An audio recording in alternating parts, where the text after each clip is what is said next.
La agenda económica de este miércoles muestra que la inflación sigue moderándose en nuestro país. Partamos por el IPC de octubre en su medición mensual, que como siempre se la mostramos en la gráfica que preparamos porque es bueno ver cómo ha sido este indicador en el último tiempo. Nos vamos a centrar en las últimas entregas. En julio fue 0,4%. Aquí le pedimos a Andrés que se acerque a esta cifra. Julio acá, 0,4%. Fue apenas 0,1% en agosto y luego hubo algo de alerta por el 0,7% de septiembre. ¿Cuánto se esperaba para octubre, que es la última cifra que vemos a la derecha? Se esperaba 0,5%, algunos decían 0,6%, incluso 0,7%. Sin embargo, fue 0,4%. Incluso sin elementos volátiles, fue 0%. Todo indica entonces que la inflación va a seguir moderándose en el corto plazo. Eso puede provocar que el Banco Central baje la tasa de interés aún más de lo que lo hizo en la última reunión, tal como lo cuenta Orlando Silva. Precios que suben menos de lo esperado y una inflación que se sigue moderando es la principal conclusión que dejó el IPC de octubre, un alza de 0,4% a nivel general y variación nula para el registro sin volátiles como alimentos y energía, lo que en ambos casos implica que la trayectoria inflacionaria se mantiene a la baja. Estas cifras estuvieron por debajo de lo esperado por el mercado. En general las expectativas de mercado estaban en torno al 0,5%, incluso algunas más que eso. En términos del número de productos con aumentos de precios, es no solamente el más bajo del año, sino que es el más bajo de todos los últimos años, no solamente para este mes, sino que en general. Porque si en un octubre habitual cerca del 60% de los productos de la canasta sube de precio, esta vez solo el 44% de ellos lo hizo. Y muy relevante también es que los datos siguen confirmando que la baja demanda interna hace que las presiones inflacionarias que enfrenta la economía sean acotadas. Si uno ve la inflación de bienes sin volátiles, que uno debiese suponer que están más expuestos al movimiento del dólar, no hemos visto hasta ahora un traspaso significativo hacia la inflación de bienes sin volátiles como uno podría esperar. Y probablemente signifique que la caída en demanda y la debilidad de la economía en general está primando por sobre los efectos de corto plazo de la depreciación. Este dato entonces será muy relevante para calibrar la estrategia de tasa de interés del Banco Central. Luego de que en octubre el Consejo disminuyera el ritmo de recortes, esta nueva sorpresa positiva le podría dar un nuevo margen para retomar bajas de tasas más agresivas, especialmente si se considera que, según los registros históricos de inflación de noviembre y diciembre, este año podría finalizar con una inflación más baja que la que proyecta hoy el ente emisor. El Banco Central algunas semanas atrás ya había reconocido que la inflación lo sorprendió a la baja. En este registro de octubre nosotros creemos que también lo sorprendió a la baja, por lo tanto en las próximas semanas es posible que el Banco Central también reconozca esto. Ya parece más lejana la inflación de 4,3% que tenían y podría acercarse a algo más como lo que tenemos en Scotiabank de 3,7% para este diciembre del 2023. Y en la próxima reunión, que va a ser el 19 de diciembre, en nuestra opinión probablemente va a recortar al menos 75 puntos base, lo que va a llevar la tasa a algo más cercano a 8,25%. Sin embargo, esta opinión no es compartida por todos. Algunos apuntan a un contexto internacional todavía muy riesgoso y, de hecho, la misma presidenta Rosana Costa mantuvo la cautela de cara a futuros movimientos. Me parece un dato positivo, llegar a una inflación de 5% es un buen es un avance adicional en el proceso de convergencia inflacionaria. Estamos pasando por un periodo en que tenemos que manejar la política monetaria de manera tal de no sacrificar lo avanzado en inflación, pero tampoco generarle costos a la economía, sino que la dosis necesaria y precisa. El problema que tiene el Banco Central es que si uno mira solo la evolución de la economía local, hace pensar que el nivel de tasa de política monetaria es muy alto. ¿Okay? Sin embargo, las ganas de bajar rápido la tasa de política monetaria va a chocar con lo que están haciendo los bancos centrales en el resto del mundo. Eso limita la capacidad que va a tener el Banco Central para poder bajar las tasas de manera agresiva, por más que quiera. Definición que se conocerá en un mes más, cuando el 19 de diciembre se concrete la última reunión de política monetaria de 2023. Para ese momento tendremos una mejor perspectiva de la evolución del tipo de cambio, que hoy retomó las alzas y bastante, subió 17 pesos y superó los 900, mientras que la UF de aquí a un mes también estará sobre los 36.600 pesos. Al principio vimos cómo la inflación mensual fue menor a lo esperado y eso muestra que la inflación en su conjunto se está moderando, se está controlando.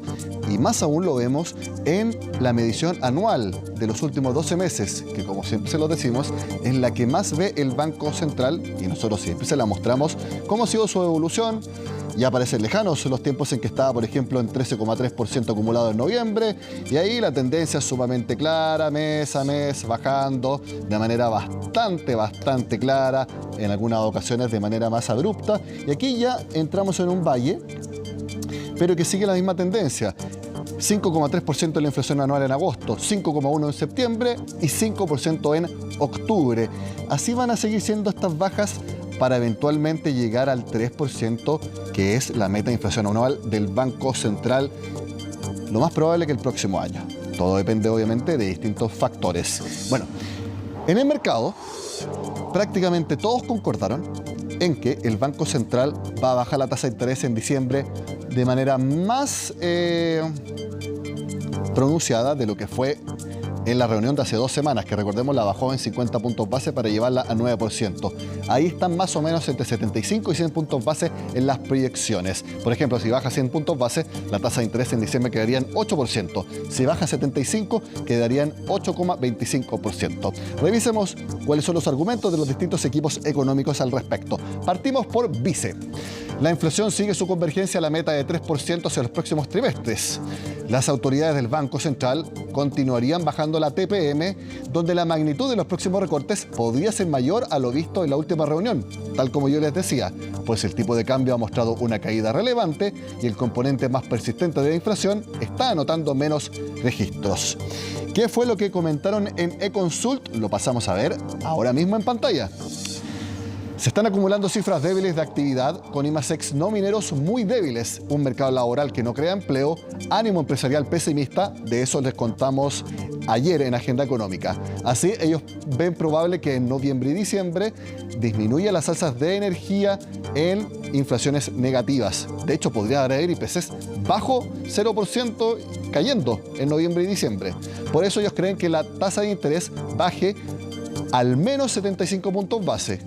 Y dicen que si en noviembre hay datos como los últimos 2 meses, probablemente el recorte sea de 100 puntos, tal como les comentaba. Bueno, Security, ¿qué es lo que opinan en el grupo? El IPC sin volátiles acumula 5 meses con registros muy contenidos, apenas 0,1% promedio, es decir, la inflación más estructural está en solamente esos niveles, muy por debajo de lo pensado por el Banco Central en el último informe de política monetaria. Por eso también creen que habrá recortes más agresivos de la tasa. Ellos estiman 100 puntos base de baja en la reunión de diciembre. Terminamos este resumen con Scotia. El banco canadiense asegura que la inflación se apaga más rápido que lo esperado. El IPC de noviembre estaría en torno a 0%. Por eso reafirman su proyección de que la inflación anual de 3,7% en diciembre llegue a 3% en marzo. Ahí entonces llegaría el objetivo del Banco Central ya en marzo. Fíjense lo que dicen en Scotia. Ellos creen entonces que la tasa caerá no menos de 75 puntos base, tal como yo les decía, y que está en el titular de este comentario de mercado. Bueno, dejamos de hablar un poco de inflación y nos metemos a estabilidad financiera. ¿Por qué?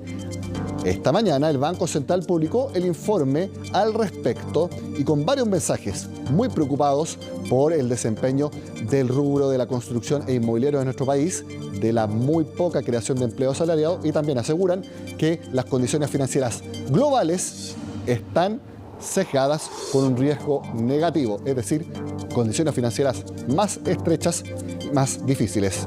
Veamos el resumen de lo que dijo Rosana Costa. El escenario internacional que estamos viendo hoy día en este dominan eventos que han incrementado los riesgos. Por un lado, la evolución de la economía de Estados Unidos sigue siendo una fuente de incertidumbre para los mercados globales. En los últimos meses hemos visto un mayor dinamismo en su actividad, lo que ha aumentado las dudas respecto de cómo va a evolucionar su inflación y ha hecho que tanto la Reserva Federal como el mercado esperen que la política monetaria en ese país se mantenga restrictiva por un periodo más prolongado. Se ha agregado el impacto de tensiones geopolíticas, particularmente los eventos que se viven hoy en Medio Oriente. Los riesgos del escenario internacional han aumentado, siguen siendo la principal fuente de preocupación para el escenario macrofinanciero global. Y en este contexto, el principal cambio ha sido el estrechamiento y la volatilidad de las condiciones financieras mundiales. Las tasas de interés de largo plazo estadounidenses han aumentado de forma relevante, lo que se ha ido transmitiendo al resto de las economías, por cierto, incluida la economía chilena. No puede descartarse que la estrechez de las condiciones financieras globales se intensifique. Por otro, luego de años de tasas de interés bastante bajas, la búsqueda de rentabilidad, la evolución de mercados financieros podría haber incubado vulnerabilidades en algunos sectores. Destaca también el riesgo de reversión, de fragmentación financiera y las tensiones en intermediarios financieros no bancarios. Este entorno de mayores riesgos externos encuentra a la economía chilena en mejor pie que hace algunos trimestres. La evolución de la actividad y del gasto, particularmente del consumo, da cuenta de que se han ido resolviendo los desequilibrios macroeconómicos que acumulamos en años anteriores. El ciclo económico ha ido generando un impacto en el mercado laboral. El impacto en el mercado laboral está generando poco empleo asalariado formal, más bien está estabilizado. Y hay efectos en el mercado laboral los cuales hay que profundizar y que tienen que ver con niveles de participación laboral en segmentos de la población sobre 55 años y la población joven que se quedó rezagada, que también tenemos que mirar atentamente. Hacemos la pausa en la agenda económica y al regreso analizamos cómo las tasas hipotecarias están en su mayor nivel desde 2009, tal como lo vimos en el programa de ayer. ¿Qué es lo que están haciendo las inmobiliarias para atraer una demanda que sigue muy debilitada? Lo vemos al regreso.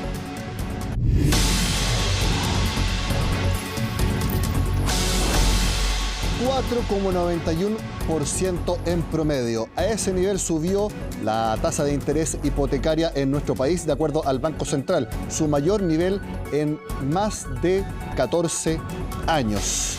Queremos ver cómo están viendo esto en el rubro inmobiliario. Lo conversamos con el gerente inmobiliario de Norte Verde. Ahí vemos a José Ignacio Maturana. Gracias por estar con nosotros, José Ignacio. Hola Nicolás, muy buenas tardes. Muchas gracias por esta invitación. José Ignacio, yo me imagino que, así como nosotros seguimos muy de cerca este indicador del Banco Central, semana a semana, cómo se mueve el promedio de las tasas de interés hipotecarias, y yo creo que ustedes también lo ven. Y me imagino que el que haya subido a casi 5% debe ser una señal de alerta para ustedes.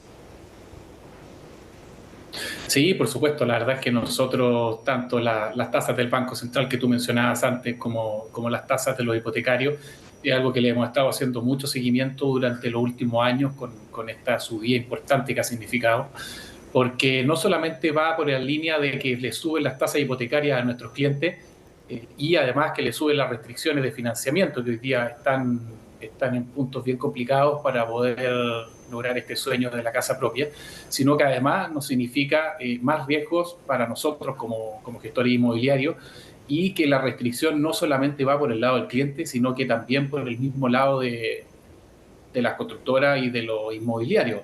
Hoy día conseguir créditos para hacer un nuevo proyecto está más difícil que nunca. Lo mismo que pueden ver las personas que está pasando cuando van a buscar créditos para ellos de forma personal. Es algo que están viendo todas las empresas en forma bien sistemática, y eso está afectando gravemente el ingreso de nuevas inversiones. Ustedes como inmobiliaria, ¿cómo tienen el momento actual? ¿Cuántos proyectos tienen en general? Y si han tenido que paralizar algunos, los están manteniendo, tú mismo me relatabas que en condiciones más difíciles de poder financiarlos. Hoy día nosotros estamos con una cartera completa de prácticamente 22 proyectos, de los cuales estamos con 18 proyectos a la venta. En estos proyectos también hay una gran cantidad de proyectos que vienen atrasados, incluso desde la época de la pandemia, que deberían haber partido en cierto momento y partieron por lo menos con 2 años de atraso. Y eso efectivamente también nos ha tenido detenido en nuevos proyectos y en nuevas inversiones. Nosotros seguimos con una cartera de inversiones y proyectos pensados para partir el próximo año, pero principalmente por el gran stock que tenemos hoy día. Hoy día tenemos prácticamente 70.000 unidades de departamentos en stock, de departamentos y casas en stock en la región metropolitana, que es casi un 30% más del stock normal en un año normal. Y eso sumado con que las ventas siguen estando bajo el 40% de un año normal, de lo que estábamos acostumbrados antes del estallido social, ha hecho que este stock, por lo menos en los últimos meses, que no ha ido aumentando, pero sí que se ha ido manteniendo. A principio de año nosotros veíamos cómo el stock seguía subiendo y hoy día por lo menos estamos tranquilos en que no sigue subiendo, pero lamentablemente sigue estancado y eso dificulta el ingreso de nuevos proyectos que al final de cuentas es necesario para atacar la falta de vivienda que tenemos hoy día en Chile. José Ignacio, disculpa, ¿ustedes tienen de stock 70.000 unidades entre departamentos y viviendas disponibles solamente en la región metropolitana? No, ese es el stock que existe hoy día en el mercado en general. Perfecto. Hoy día en el mercado de región metropolitana existe aproximadamente 70.000 unidades disponibles para comprar. Y en una época normal, ¿cuánto debiera ser? En una época normal, con ventas que prácticamente el doble anualizado de lo que estamos vendiendo hoy día, el mercado debería andar entre las 50 y 55.000 unidades, lo que significa que debido a las bajas ventas que han existido en los últimos 2 años, este stock ha ido subiendo, partió en aproximadamente 50.000, hoy día estamos cercanos a las 70.000, y el grave problema que existe hoy día, de hecho, esa es la gran razón por la cual existió este nuevo incentivo a la compra que lanzó el gobierno, es que además parte importante de estas unidades están con entrega inmediata. Hoy día tenemos un stock de prácticamente 40.000 unidades con entrega inmediata, que son unidades que para un proyecto normal a estas alturas ya deberían estar vendidas. Entonces, eso es lo que está generando de que no existan nuevos proyectos. Los permisos de edificación llegaron, como hemos visto en las noticias y en distintos medios, los permisos de edificación llegaron a mínimos que no se veían hace mucho tiempo. Incluso en periodos de pandemia habían más ingresos de lo que estaban existiendo ahora, porque se ve un futuro difícil. Hay mucho stock hoy día y salir hoy día con nuevas unidades en gran parte del mercado se ve como un riesgo demasiado grande. La dificultad para los permisos de edificación ha sido una queja constante del rubro que ustedes representan, pero me imagino que en estos momentos el problema puede ser algo menor, ya que tampoco hay tanta demanda por parte de las unidades. Es una mezcla, la verdad. También hay un tema de plazos. Hoy día la verdad es que la certeza jurídica que existe al tener un permiso de edificación, una declaración de impacto ambiental, el gran problema que tenemos hoy día en ese lado es que no solamente los tiempos se han visto extremadamente alargados en cosas que están normadas y que lamentablemente no se cumplen, sino que además que una vez que existen los permisos, estos no dan la certeza jurídica que deberían dar. Creo que el ejemplo de Plaza Egaña es un ejemplo bien emblemático hoy día de un proyecto que hay muchas cosas que se esconden abajo de la alfombra. Ese proyecto al momento de paralizar dejó a más de 1.500 personas sin empleo, fuera de todo el resto que significa. Pero sí, como tú mismo dices también, no solamente está afectado por la dificultad de sacar permisos de edificación, sino que también porque el mercado hoy día está en condiciones bien adversas para pensar en nueva inversión. Tú mencionaste que el proyecto del gobierno podía incentivar la compra de las personas. ¿Es algo que ustedes lo ven entonces como algo positivo, ese descuento tributario? Es algo que todavía tenemos bien en análisis de cómo influye, porque uno de los graves problemas que existe hoy día para la compra es el acceso al pie. Y esto lamentablemente no lo soluciona. Es una solución para futuro. ¿Dónde está el gran apoyo que puede existir aquí, por ejemplo? Es en el pequeño inversionista que se compra un departamento de inversión, un departamento de 1 o 2 dormitorios para salir a arrendarlo Normalmente el inversionista que llamamos el inversionista hormiga, que piensa principalmente en su jubilación y cómo mejorarla, y son inversiones a largo plazo.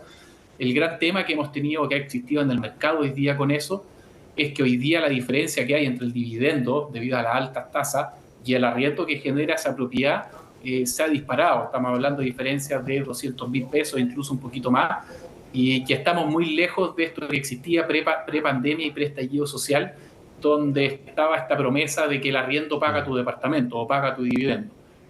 En línea de esa problemática, esta ayuda sí va en línea de eso, porque el aporte que se hace en el gobierno, que hace el Estado en esta línea, puede ayudar a amortiguar esta diferencia y de alguna forma ayuda a que la tasa real que está pagando el cliente es un poco menor. Pero hoy día las tasas están altas y eso significa que además es menos personas las que están con acceso al crédito. José Ignacio, de acuerdo a todo lo que tú mencionas, tasas hipotecarias altas, que es el tema principal que estamos conversando, un dividendo mayor, dificultades para lograr reunir el pie, tú también lo mencionabas recientemente. ¿Cómo ustedes convencen a clientes? ¿Qué les están diciendo para tratar de que puedan comprar un departamento si tenemos todas estas otras condiciones muy difíciles y que más encima está en un momento laboral que también está muy apretado? Bueno, en esa línea nosotros como Norte Verde la verdad es que hemos tratado de hacer varios trajes a la medida para los distintos clientes y algo que también en parte del rubro se ha hecho, pero nosotros principalmente, por ejemplo, tenemos varias promociones como arriendo garantizado. Incluso tenemos promociones en que al cliente le garantizamos el dividendo, no el arriendo que hoy día con las tasas es menor. Y eso sumado a que nos hacemos cargo del departamento por incluso 5 años. Tenemos promociones en varios proyectos con entrega inmediata, donde el cliente compra el departamento y después de su entrega no se entrega al departamento, nosotros se lo arrendamos por incluso 5 años, donde le pagamos el monto del dividendo, y él se tiene que despreocupar de todo. Hoy día principalmente lo que estamos viendo y lo que estamos generando para poder apoyar al cliente es solucionarle sus problemas. Su problema no es solamente el diferencial que se genera entre el dividendo y el crédito hipotecario y el arriendo, perdón, sino que también el qué significa administrar esta propiedad y los problemas que eso puede traer en el futuro. Tampoco es que signifiquen graves problemas. La inversión inmobiliaria, una de las grandes potencias que tiene es que es una inversión con un riesgo súper bajo, es una protección de la UEF y un gran aporte pensando en la pensión del futuro o los ingresos más adelante. Pero de todas formas hemos visto que ayudar al cliente a tomar la iniciativa es algo que lo incentiva y que además, teniendo en cuenta la plusvalía que puede tener esa propiedad y además que nosotros como Norte Verde generamos proyectos bien distintos, con un gran aporte al barrio y con un diseño bien vanguardista, es que hemos logrado la confianza de diversos clientes y que fue una de las cosas que, siendo que somos una inmobiliaria de tamaño mediano, estuvimos casi todo el primer semestre de este año como número 1 en venta en el Gran Santiago. José Ignacio Maturana, gerente inmobiliario de Norte Verde, muchas gracias por conversar con nosotros en Agenda Económica y también lo último que tú mencionabas, no la parte marquetera, obviamente, que ustedes aprovechan el espacio, sino que la parte de que ustedes también asumen bastante del riesgo al ofrecer hasta 5 años de arriendo garantizado o incluso, yo no lo había escuchado, de pagar el dividendo. Bueno, es parte también de los momentos y también de las apuestas que ustedes tienen que asumir en pos de seguir manteniendo a su clientela o nuevas personas que compren unidades. Muchas gracias por conversar con nosotros. Esa es la idea, ya más que mantener el mercado, apostar a mayores inversiones y tener en cuenta que el rubro inmobiliario es un rubro importantísimo para el país, que mueve la inversión y parte importante del empleo. José Ignacio, gracias por estar con nosotros. Muchas gracias a ustedes. Que estén bien. De esta forma termina la agenda económica del miércoles. Sigan acá en CNN Chile.